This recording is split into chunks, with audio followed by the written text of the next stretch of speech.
Welcome to my channel. Subscribe and enjoy my new stories every day.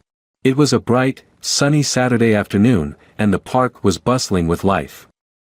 My wife, Rachel, and I had decided to spend the day together, strolling through the park as we had done many times before. The fresh autumn breeze danced around us, lifting the leaves from the ground in small swirling eddies. It was one of those moments that felt almost perfect, with the sun filtering through the trees and the distant laughter of children playing nearby. I thought to myself that these peaceful days were the ones I lived for. But peace is a fragile thing. As we rounded the corner near the fountain, Rachel suddenly stopped, her face lighting up with a surprised smile. "Lily," she called out, waving at a woman a few feet away.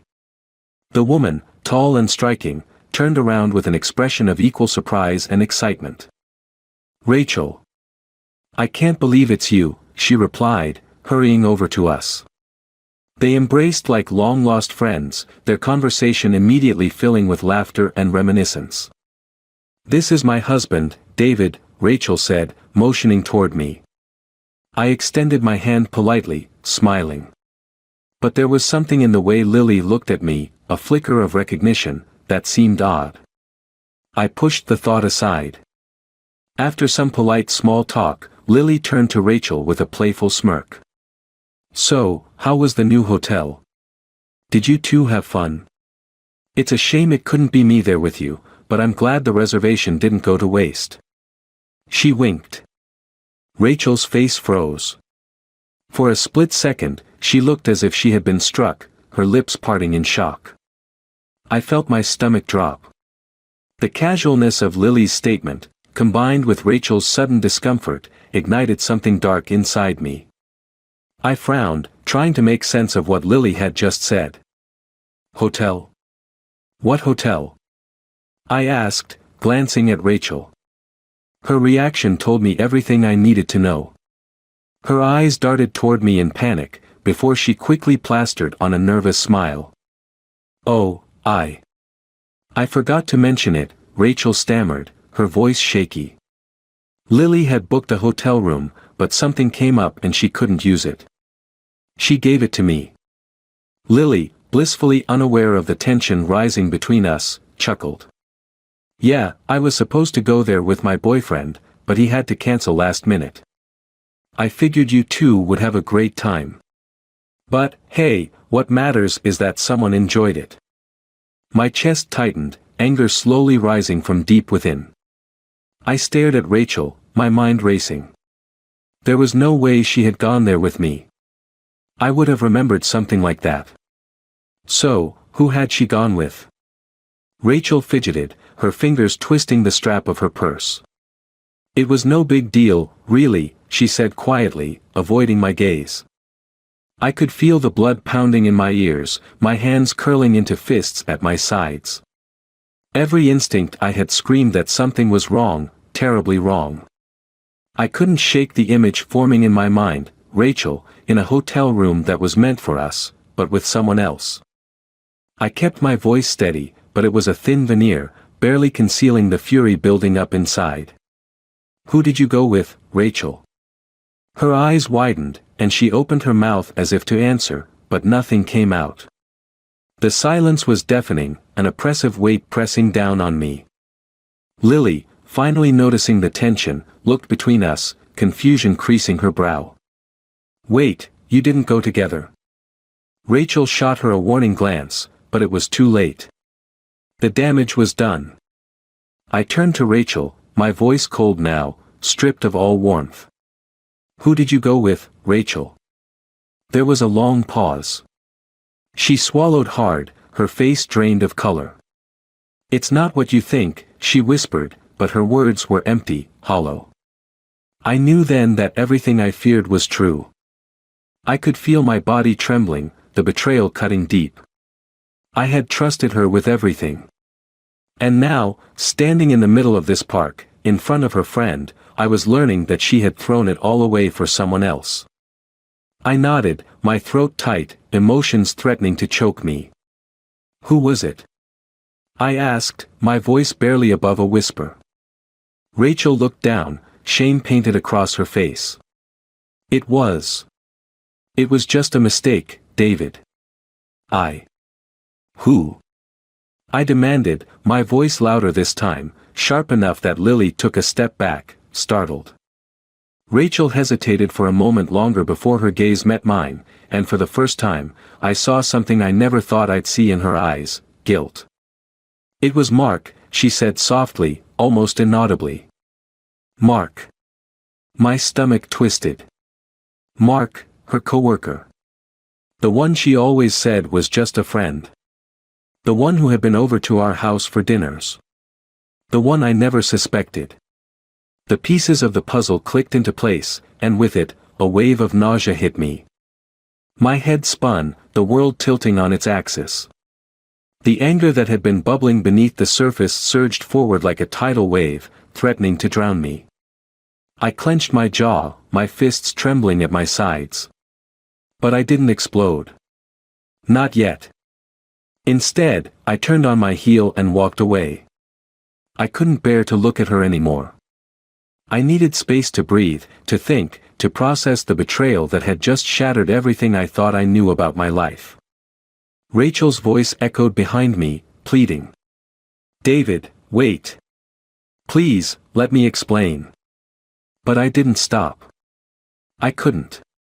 The rage building inside me was too great, and I knew that if I didn't walk away now, I might do something I'd regret.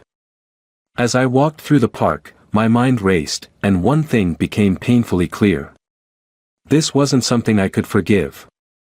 This wasn't something we could come back from. Rachel had destroyed us, and I would make sure she felt the same devastation I did. The seeds of revenge were already beginning to take root in my mind. There would be no forgiveness, no second chances. I would ruin her, just like she had ruined me. And this was only the beginning. I stormed through the front door, my footsteps echoing sharply against the hardwood floors of our home. My mind was a whirlwind of anger, betrayal, and disbelief. The house, once a place of peace, now felt like a prison, every corner a reminder of the life Rachel and I had built together, now tainted by her infidelity. Rachel had followed me home, but she kept her distance. The walk back from the park had been a silent war zone. I could feel her eyes on my back, pleading, but I didn't turn around once. I couldn't bear to look at her. Now, as I stood in the middle of our living room, I felt the weight of her presence behind me. She hovered near the doorway, uncertain, her breath shallow and anxious. The air between us was thick with unsaid words. David, she finally whispered, her voice cracking. Please, let me explain. I spun around, my eyes locking onto hers. Explain. What exactly is there to explain, Rachel? My voice was sharp, venomous. You cheated on me. You went to that hotel with him. Her face paled, and her lips trembled as she took a tentative step closer. It was a mistake, David. I never meant for it to happen. I let out a bitter laugh, shaking my head. A mistake. You don't accidentally end up in a hotel room with another man, Rachel. You made a choice. You chose him over me. My chest heaved with each breath, anger coursing through my veins like fire. Rachel clasped her hands together, her eyes pleading. I was feeling lost, David. We've been so distant lately. I didn't know how to talk to you about it. Mark was just there. He listened to me, and I. Stop, I snapped, cutting her off. Just stop. The excuses, the pitiful attempt to rationalize her betrayal, it only made me angrier. You think I'm stupid? You think I didn't notice how close you two had gotten? I took a step forward, my hands clenched into fists. You lied to me. Over and over. Her eyes filled with tears, but I didn't care. I wasn't going to let her tears sway me. Not this time. David, please, she begged, her voice breaking. I love you.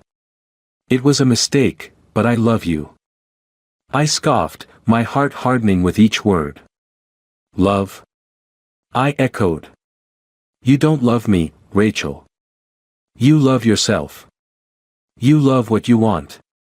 If you loved me, you wouldn't have done this. If you loved me, you would have talked to me instead of running to someone else. She took another step toward me, reaching out as if she wanted to touch me. I pulled back, disgusted by the thought of her hands on me now. Don't, I warned, my voice low and dangerous. Don't you dare. For a moment, we stood in silence, the tension between us almost unbearable.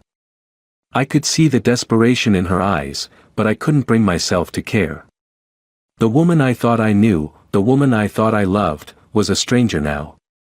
I can fix this, she whispered, her voice small. We can fix this. I shook my head, incredulous. Fix this? How? How do you fix something like this, Rachel? Do you think I can just forget what you did? That I'll ever trust you again? My voice rose with each word, the fury inside me boiling over. You broke us. You broke me. Tears streamed down her face, but I felt nothing. No sympathy, no pity, only the cold, hard reality of what she had done. I made a mistake, she said again, her voice cracking. Please, David, give me a chance to make it right. I laughed bitterly, shaking my head. You want a chance? You had your chance, Rachel. You had it the moment you walked into that hotel room with him. I pointed toward the door, my hand shaking. Get out. Her eyes widened, shock spreading across her face. What? No, David, please. I said get out, I repeated, my voice hard and unyielding. I can't look at you right now. I need space. I need to think. But where will I go? She asked, her voice trembling with panic. Not my problem, I replied coldly. You should have thought about that before you cheated on me. For a moment, she stood there, frozen, as if she couldn't believe what was happening. Then, slowly, she turned and walked toward the door. Her movements were hesitant, almost as if she thought I might change my mind at the last second. But I didn't. I couldn't. The betrayal was too fresh, too raw. As she reached the door, she paused, looking back at me one last time. David. I'm so sorry. I didn't respond. I couldn't. The pain in my chest was too great, the weight of her betrayal crushing me from the inside out. Without another word, she opened the door and stepped outside, the sound of the door clicking shut behind her reverberating through the house like the final nail in the coffin of our marriage. For a moment, I stood there in the deafening silence, my mind racing with everything that had just happened. Part of me wanted to scream, to punch something, to let out the anger that was consuming me. But instead, I sank down onto the couch, burying my face in my hands. What was I supposed to do now? How had we gotten here? I thought about all the times Rachel and I had laughed together, the moments we'd shared, the life we had built. And now, in the span of a few hours, it had all come crashing down. And for what? A fling? A mistake, as she called it. I clenched my fists, the fire of rage simmering beneath the surface once again. This wasn't over. Not by a long shot. Rachel thought this was just a bump in the road, something we could work through. But she was wrong. I would make her feel the same pain I was feeling. She had shattered my world, and I would make sure hers was destroyed in return. This wasn't just about a marriage anymore. It was about justice. About making her pay for betraying me in the worst possible way. Revenge. The word lingered in my mind like a dark promise. I wouldn't be the one left broken in the end. Rachel would. And this was only the beginning. I sat alone in the darkened living room, the quiet hum of the refrigerator in the distance the only sound breaking the silence. The weight of everything that had happened pressed heavily on my chest, but beneath that weight, a fire was burning, fueled by anger and betrayal. Rachel's betrayal wasn't something I could forgive, there was no coming back from this. As I stared blankly at the wall, my mind started to churn. Images of Rachel with Mark flashed through my head, poisoning every memory I had of our time together. But the more I thought about it, the clearer my next steps became. She thought she could just walk away with nothing but a few tears and apologies. No. This was bigger than that. She had destroyed my trust, shattered the life we had built. And I wasn't about to let her walk away unscathed. Revenge. The word felt bitter in my mouth, but it was the only thing that made sense now. I stood abruptly, the adrenaline from my decision rushing through me, and I started pacing the room. If I was going to do this, I had to be smart. I had to be meticulous. Rachel wouldn't know what hit her. The first step was figuring out what mattered most to her, and then taking it away. It wasn't just about hurting her, it was about dismantling everything she held dear. I thought about Mark, the smug grin he'd probably had when they were together. He wasn't just a part of her infidelity, he was a part of her professional life as well. I remembered Rachel mentioning some kind of project they were working on together. Maybe that was my way in. I picked up my phone and hesitated for a moment, staring at the screen. My fingers hovered over the call button before I pressed it. The familiar ring tone filled the silence as I waited, adrenaline pumping through my veins. "Hey, David." "Long time no see," came the voice on the other end of the line. It was Greg, one of my old college friends. He worked in a tech firm and had always been the guy who could get information on just about anything. I hadn't spoken to him in a while, but I knew this was the kind of favor he would love. "Hey, Greg," I replied, my tone casual despite the storm brewing inside me. "Yeah, it's been a while. I need a favor." I could hear him chuckle. "A favor, huh? What kind of trouble are you in this time?" "Not trouble. Let's just say I need some information on someone. Mark Phillips. He works with Rachel, you know, my wife. Your wife's coworker." Greg's voice had a curious edge. "What are you looking for?" "Anything I can use," I said flatly. "Emails, messages, anything. I just need to know how deep this runs." There was a pause on the other end before Greg sighed. "This sounds serious, man." "It is." "All right," he said after a moment. "Give me a couple of days. I'll see what I can dig up." I thanked him and hung up the phone, a sense of grim satisfaction settling over me. Greg was thorough. If there was something incriminating between Rachel and Mark, he'd find it. I wasn't just going to expose their affair, I was going to burn their entire world to the ground. The next few days were tense. Rachel had tried to reach out multiple times, calling, texting, leaving voicemails. I ignored all of them. The thought of hearing her voice, of listening to more of her pathetic excuses, only fueled my anger. But she wasn't stupid. She knew something was coming. On the third day, as I sat at the dining table, my phone buzzed. A message from Greg. "Got what you need. Call me." I felt a surge of anticipation as I quickly dialed his number. He picked up after the first ring. "You're gonna want to sit down for this," Greg said, his tone serious. I dug into Mark's emails, work messages, everything. Turns out your wife and Mark have been seeing each other for months, and it wasn't just some one-time thing at a hotel. They've been exchanging more than just flirtations. There are some pretty intimate photos too, and it looks like Mark's been using his position at work to keep their affair under wraps. I clenched my jaw, my grip tightening on the phone. "How bad is it?" "It's bad, David," Greg said bluntly. "From what I can tell, Rachel's been fully invested in this thing with Mark. They've been meeting up at work, even using business trips as cover.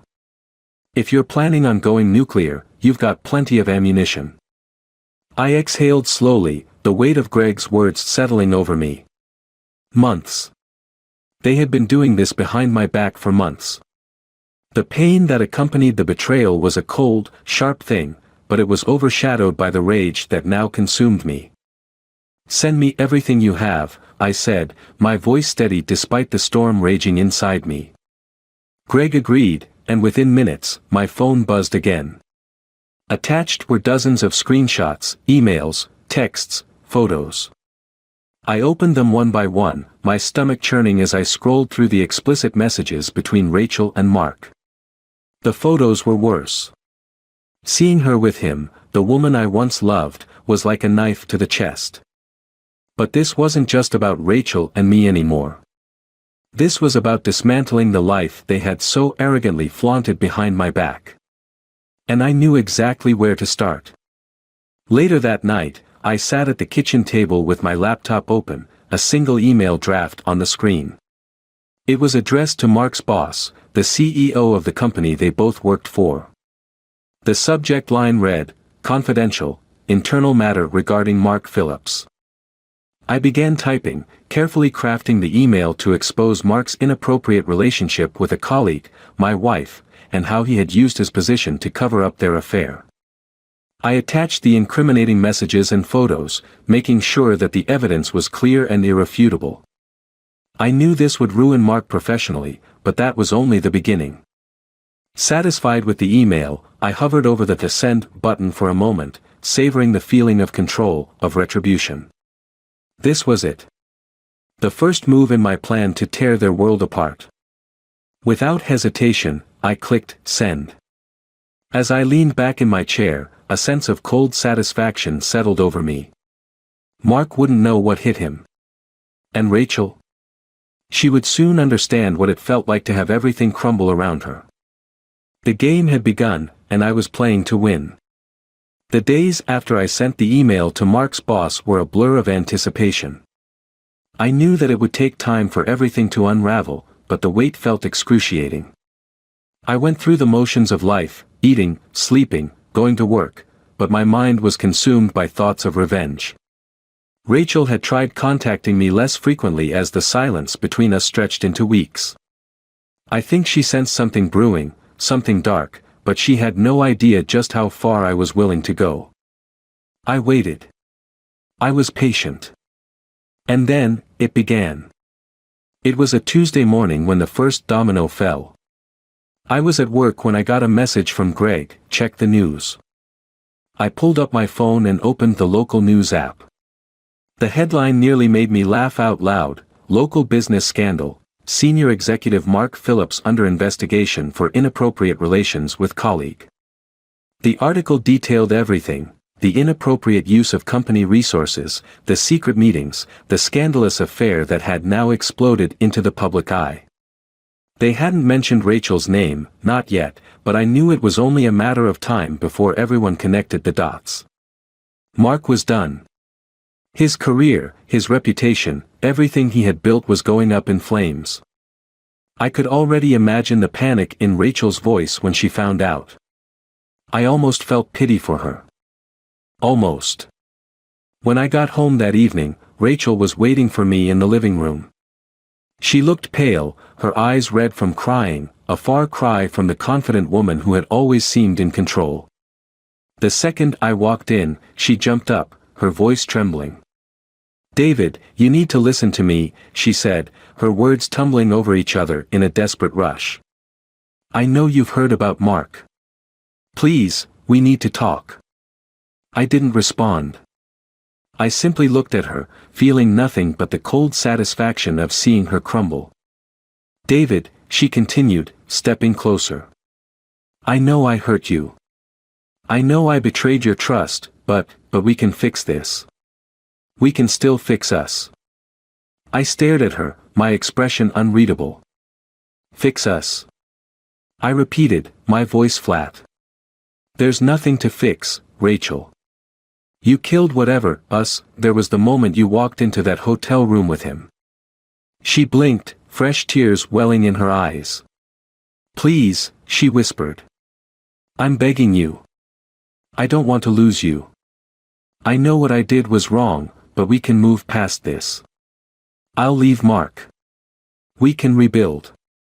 For a moment, I let the silence stretch, watching her squirm under the weight of her own guilt. Then, I took a step closer, my voice dropping to a whisper. You don't get it, do you? This isn't about forgiveness, Rachel. It's about justice.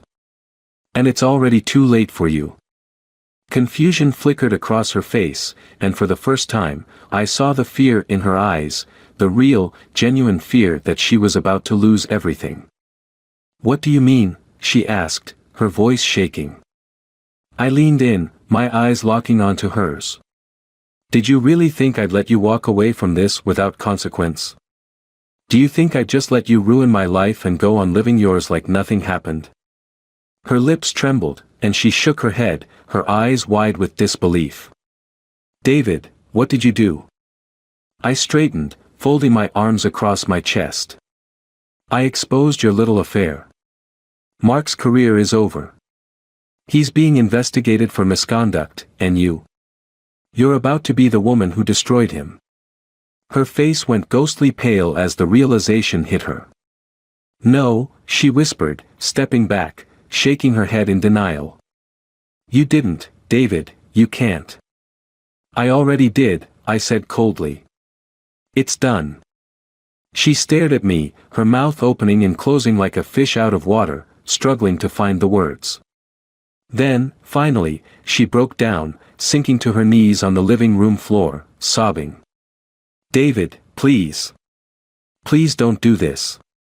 You can't destroy everything we've built over one mistake. One mistake. I snarled, the rage I'd been holding in finally spilling over. You destroyed us, Rachel. You threw away our marriage, our life together, for a cheap fling with a man who doesn't give a damn about you. Now you want mercy. Now you want forgiveness. Her sobs grew louder, her body shaking as she knelt there, completely broken. But I felt no sympathy. This was the moment I had been waiting for. The moment where she finally understood the magnitude of what she had done. Please, David, she whispered through her tears. I'm begging you.